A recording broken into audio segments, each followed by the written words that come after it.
La bendición de Dios para todos. Hoy lunes 27 de julio estamos en el estudio de la lección número 5, testificar con el poder del Espíritu.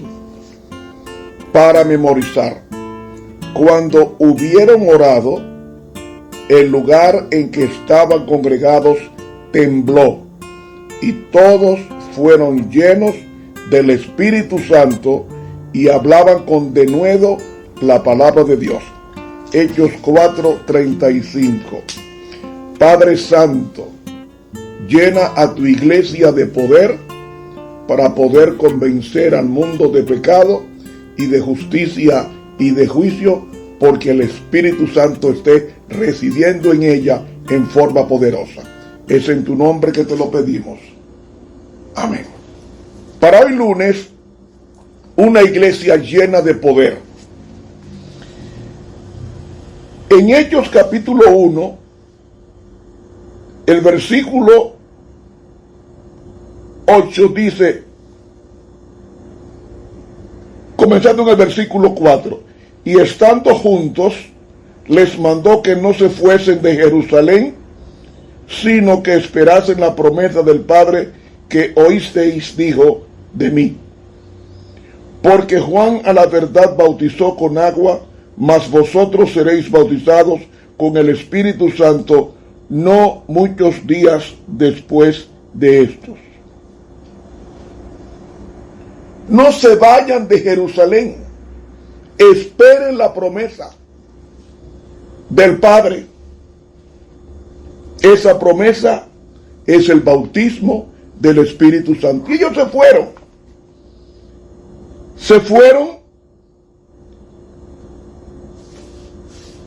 y dice el versículo 13 que entrados subieron al aposento alto donde moraban Pedro y Jacobo, Juan, Andrés, Felipe, Tomás, Bartolomé, Mateo, Jacobo, hijo de Alfeo, y Simón Celotes,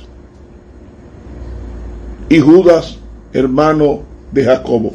Y todos estos perseveraban unánimes en oración y ruego con las mujeres y con María, la madre de Jesús, y con sus hermanos. Así que los días primero, segundo, tercero, cuarto, quinto llegaron, pasaron. ¿Por qué no habrá venido el Espíritu Santo? El sexto, el séptimo, el octavo día pasaron. No había llegado la promesa. Con razón, diría algunos, no ha venido.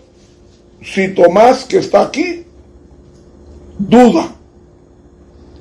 No ha venido porque Pedro, que está aquí, pensarán algunos, maldijo al Señor con juramentos y lo negó 3 veces. ¿Cómo se podría confiar en Pedro? Y los hijos de Zebedeo, que habían solicitado los primeros puestos en el reino, estos eran egoístas, instigadores, verdaderos hijos del trueno. Y además estaba una prostituta reconocida llamada María Magdalena entre los 120. ¿Cómo podía el Señor enviar el Espíritu Santo a tanta gente mala, perversa, llena de orgullo? Cuán fácil es dirigir el foco investigador sobre otros en vez de mirarnos a nosotros mismos, apuntarnos a nosotros mismos, mirar hacia adentro a nosotros mismos. Y tendemos a culpar a otros por nuestra propia falta de poder. Pero el Pentecostés prueba que si nuestro arrepentimiento es genuino y profundo, como experimentaron estos hombres mencionados, ninguna bendición prometida por el cielo será detenida por causa de nuestros pecados pasados. Gracias a Dios por ello. Acerquémonos unos a otros y vendrá el Espíritu Santo. Pasó el 9º día sin novedad. Tal vez ese debía ser su plan, no cumplir la promesa. Pasaron la última noche en vigilia, en alabanza, en ruego. Llegó el día 9, amaneció, las multitudes estaban afuera, ellos estaban adentro.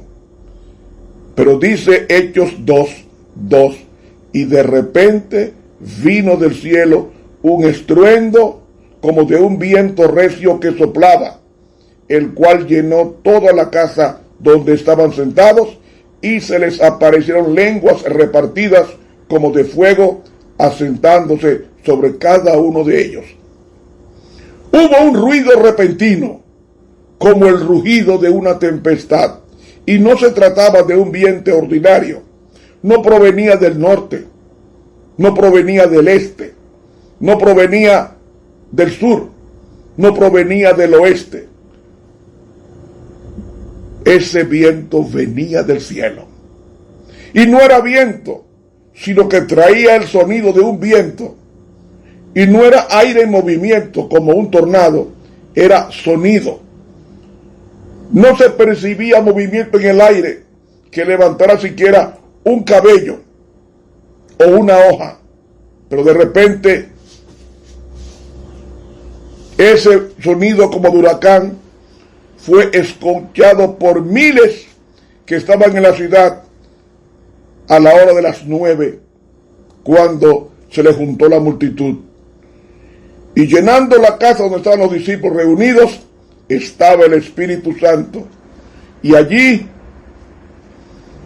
se aparecieron lenguas repartidas como de fuego. Esas lenguas divididas y luminosas no tenían color, no tenían apariencia de fuego. No eran fuego, sino que parecían fuego. Y estas lenguas se asentaron sobre cada uno. Eran visibles para el vecino de cada persona, pero no para el que la tenía. Estos dos símbolos, el viento recio y las lenguas de fuego que apelaban a la vista y al oído, eran simplemente manifestaciones temporales que llamaban la atención al descenso de la promesa del Espíritu Santo en forma invisible, en forma inaudible, que estaba llegando al lugar que se vació del yo. Eran señales que llamaban la atención del poder presente, pero que no eran este poder. Sin embargo, el ojo se unió al oído en testificación de su presencia. Era un simple acompañamiento y no tenía valor, excepto como señales de ese momento que marcaban la era oficial del Espíritu Santo como el Consolador en esta dispensación. El hecho esencial del Pentecostés no consistía en ninguno de estos símbolos, sino en la venida del Espíritu, quien era invisible y que era inaudible. Y el asunto de suprema importancia es el hecho de que los discípulos fueron llenos del Espíritu, y esa provisión permanecería en la iglesia. Cuando Nansen emprendió su expedición al Ártico, llevó consigo una paloma mensajera. Después de un tiempo, escribió un breve mensaje y lo ató a una pata del ave. Tomó entonces la paloma y la lanzó a los aires. El avecilla dio 3 vueltas y con la rectitud de una flecha voló 1.600 kilómetros sobre hielo y 1.600 kilómetros sobre agua. Por fin se posó sobre el techo de la casa del explorador, donde la esposa de Nansen descubrió que todo iba bien. Así ocurrió con la llegada del Espíritu Santo. Fue la señal del cielo a la tierra de que el sacrificio de Jesús había sido aceptado por el Padre y que había tomado su lugar a la derecha de Dios con todas sus prerrogativas como sacerdote celestial. De manera que toda la obra especial del Espíritu Santo por el mundo durante esa dispensación encuentra su punto de partida y su cumplimiento en el día de Pentecostés. Porque acababa de amanecer un nuevo día para la historia de la humanidad. Se iniciaba una nueva etapa en la economía divina, una nueva era de relaciones entre Dios y el hombre. Se inauguró un nuevo orden de cosas en el Pentecostés, una nueva relación de la cual los símbolos y las sombras del Antiguo Testamento no eran sino prenuncios, eran como rayos tempranos de luz o cantos nocturnos de esperanza, visiones gloriosas de cosas que ahora eran realidad. La sierva de Dios en el libro Hechos de los Apóstoles, la página 31, escribió lo siguiente: cuando Cristo entró por los portales celestiales, fue entronizado en medio de la adoración de los ángeles. Tan pronto como esta ceremonia hubo terminado, el Espíritu Santo descendió sobre los discípulos en abundantes raudales, y Cristo fue de veras glorificado con la misma gloria que había tenido con el Padre desde toda la eternidad. El derramamiento pentecostal era la comunicación del cielo de que el Redentor había iniciado su ministerio celestial y, de acuerdo con su promesa, había enviado al Espíritu Santo desde el cielo a sus discípulos como prueba de que, como sacerdote y rey, había recibido toda autoridad en el cielo y en la tierra, y era el ungido sobre su pueblo. Hechos de los Apóstoles, páginas 31 y 35. 31 y 32. Espíritu de la profecía. Al ser ungido Cristo con el aceite celestial, ese aceite salpicó la iglesia y esa aspersión sirvió para que 120 personas llenas del Espíritu Santo sacudieran al mundo, conocido entonces de una forma extraordinaria y sobrenatural. Porque se habían liberado los poderes del mundo invisible, inundando la vida de los discípulos en el aposento alto. Y ellos vibraron con un nuevo poder del cielo, porque el Espíritu Santo había venido, no como un visitante transitorio, sino investido de su majestad para mostrar en todas las vidas que se le rindieran. Y mis amigos, desde el Pentecostés, desde el día 9 del mes de Sivan, el Espíritu Santo hizo su residencia permanente en la tierra, tal como había sido la residencia de Jesús durante los 33 años que duró en el planeta. Y así se inauguró la obra especial que continuaría hasta el regreso glorioso de Jesús en su segunda venida. Así que no tenemos que esperar la venida del Espíritu Santo. Ya descendió hace 2000 años y vino para administrar vida y poder del Cristo resucitado, para aplicar a las almas confiadas el valor real de la cruz, obrando en nosotros las consecuencias de su misión redentora, con referencia tanto al poder como a la culpabilidad del pecado. Así, la venida del Espíritu Santo, al hacer efectiva la provisión de la cruz, constituyó el amanecer del día más brillante después de la caída, que será sobrepasado en gloria por el día de la coronación, cuando Cristo vuelve en persona a reclamar a su pueblo perfeccionado por el trabajo del Espíritu Santo en el corazón del pueblo de Dios. El Espíritu impartió la realidad de la vida y el poder de Dios a la vida interior del hombre, hacia lo cual apuntaba el plan de Dios en la dispensación anterior. ¿Y cuál fue el resultado? Dice el versículo 41 de Hechos 2, que los que recibieron su palabra fueron bautizados. Y yo pregunto, ¿dónde fueron bautizados? Ah, mi hermano, estaba el estanque de Siloé, estaba el estanque de Betesda y estaba el estanque de Salomón. Esos tres estanques fueron usados para bautizar a las 3,000 personas de las 15 naciones que menciona Hechos capítulo 1 de los versículos 9 al 11. 15 naciones. Y esas 15 naciones, mis hermanos, 3,000 fueron añadidas y 5,000 otro día. Y amigo y mi hermano,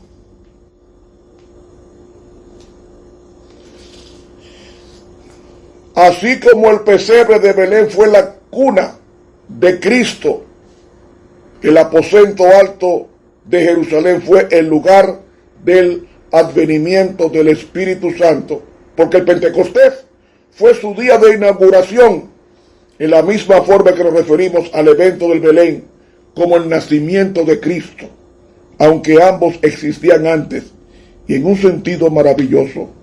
Esto es cierto porque ese día el Espíritu Santo comenzó en la tierra bajo nuevas condiciones, con nuevas manifestaciones, hasta entonces imposibles, su carrera especial como abogado de nuestro Señor Jesucristo glorificado en el cielo.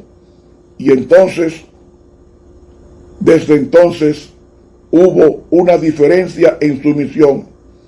Vino ahora como el Espíritu de Cristo para traer su presencia personal al alma. Él comprende nuestras necesidades, capaz de socorrernos, se conmueve con el sentimiento de nuestras enfermedades y flaquezas, y el Espíritu Santo ora por nosotros con gemidos que no pueden expresarse en palabras. De ahí que estos 3,000 perseveraban en la doctrina de los apóstoles y en la comunión y en el partimiento del pan y en las oraciones. Y en Hechos 4:4 dice que muchos de los que habían oído la palabra creyeron, y fue el número de los varones como 5,000. Y el versículo 31 nos dice, y como hubieron orado, el lugar en que estaban congregados tembló, y todos fueron llenos del Espíritu Santo y hablaron la palabra de Dios con confianza. La palabra que usa ahí, confianza, es parresía en el griego, que significa sin temor. Y luego, en el versículo 42 nos dice, y todos los días en el templo y por las casas no cesaban de enseñar y predicar a Jesucristo. Para eso que se da el Espíritu Santo. No es para usted sentarse a ver televisión, no. Se da el Espíritu Santo para que usted salga a buscar las almas perdidas, tanto de la casa de Israel como las casas comunes. Hechos 6:7 nos dice, y crecía la palabra de Dios, del Señor. En la forma verbal del griego dice, crecía permanente o continuamente. O sea, no se detuvo el crecimiento. En Hechos 6:7, y crecía continuamente la palabra del Señor, y el número de los discípulos se multiplicaba mucho en Jerusalén. Y atención, también una gran multitud de sacerdotes los que acusaron a Jesús de blasfemo, una multitud grande de ellos, dice, obedecía a la fe. Y me gusta como está en el griego, dice, obedecía continuamente, sin parar, la fe predicada. ¿Saben ustedes cuántos sacerdotes había cuando Pedro predicó el sermón de Hechos capítulo 2? ¿Cuántos sacerdotes había ese día? 43,000 sacerdotes practicantes. Y dice aquí que una gran multitud de esos 43,000 sacerdotes abrazaron la fe cristiana, se convirtieron al Señor por medio de la obra del Espíritu Santo. Sí, mis hermanos, no hay límite para aquel que ponga a un lado el yo, deja que el Espíritu Santo obre con eficacia en su corazón, dice la pluma inspirada. Y Hechos capítulo 16 y el versículo 5 nos dice: así que las iglesias eran confirmadas en fe y eran aumentadas en número cada día. Eso es lo que produce el Espíritu Santo, un crecimiento extraordinario y sobrenatural, porque ni siquiera los concilios de hombres hábiles pudieron detener a los discípulos, porque eran los mismos hombres, pero aparecían diferentes. Cada uno retenía sus características individuales, sin embargo era totalmente distinto. Y yo pregunto, ¿qué fue lo que hizo el cambio en estos hombres reprobados? Solamente una explicación es posible. Estos hombres se hallaban llenos del Espíritu Santo. Habían recibido el poder de lo alto. Y eso es lo que Dios quiere hacer contigo hoy. Pero Dios no puede vivir en un cuerpo donde el yo sea alimentado constantemente. Para usted ser lleno del Espíritu Santo, tiene que primero vaciarse. ¿Qué significa vaciarse en ese sentido? Significa dejar de ser usted para que Cristo viva en usted como Él viviría la vida en ti, en tu lugar. Y eso lo explicó Pablo a los Gálatas. Con Cristo estoy juntamente crucificado, y ya no vivo yo, mas vive Cristo en mí. Y lo que ahora vivo en este cuerpo de carne y hueso, lo vivo en la fe, es decir, en mi relación con el Hijo de Dios, el cual me amó y se entregó a sí mismo por mí. Eso fue lo que pasó con los discípulos. Ellos se vaciaron. El Espíritu Santo no puede ocupar el corazón de el espacio de un corazón lleno de orgullo. Tiene que primero reconocer que es pecador. Segundo, reconocer que ha ofendido a Dios y que confiesa el pecado a Dios. Tercero, que con dolor se levanta para no pecar más. Y cuarto, esa persona vaciada de su yo, queriendo vivir la vida de Cristo, entonces Dios concede el don, es decir, el regalo del Espíritu Santo, para que usted viva la vida de Dios, la vida del cielo en tu vida, en mi vida. Es la función del Espíritu Santo. Entonces, una iglesia así está llena de poder, porque el Espíritu Santo no es un poder. El Espíritu Santo es una persona con poder. Como dijo Cristo, todo poder me ha sido dado en el cielo y en la tierra, en Mateo 28, 18. Cristo recibió todo el poder que estaba limitado hasta la cruz, cuando ascendió y el Padre aprobó a las 9 de la mañana, aprobó su sacrificio. Entonces, al tercer día, cuando resucitó y subió al Padre, el Padre aprobó su sacrificio. Luego estuvo con la iglesia 40 días. Y cuando ascendió, que que Cristo fue entronizado y colocado a la derecha del Padre, a la diestra del Padre, para poder ser sacerdote del cielo, tenía que ser ungido con aceite, y el aceite era un símbolo del Espíritu Santo. Entonces Cristo fue ungido en el cielo. Primero se ungió el santuario con aceite sagrado, se ungió el templo, se ungieron los enseres del templo, y se ungió al Cristo, el sumo sacerdote que ministraría en el templo a partir del año 31 a las 9 de la mañana hasta que termine el tiempo de gracia y Cristo diga hecho es y salga del lugar santísimo para venir a buscar a su pueblo. Esto está evidentemente claro y tenemos que entenderlo así. Tenemos que entenderlo que fue una respuesta de que Cristo, la oración que hizo en Juan 17 y la promesa que había hecho en el aposento alto de que daría otro consolador, la cumplió. Y la cumplió y el mundo fue sacudido. Y dijo San Pablo que el mundo, a los colosenses, había sido evangelizado en su época por el trabajo del Espíritu Santo. Y saben una cosa, ese Espíritu Santo está esperando descender sobre ti y sobre mí. Ese Espíritu Santo está esperando descender. Como dice El conflicto de los siglos, página 399, dice la pluma inspirada: en el día del Pentecostés descendió el Consolador prometido, y por el poder de lo alto que les fue dado, las almas de los creyentes se estremecieron con el sentimiento de la presencia de su Señor, que ya había ascendido al cielo.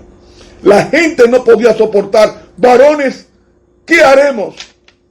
En una forma de urgencia, impresionado por el poder del Espíritu Santo que estaba entre los 120, entre ellos a Pedro.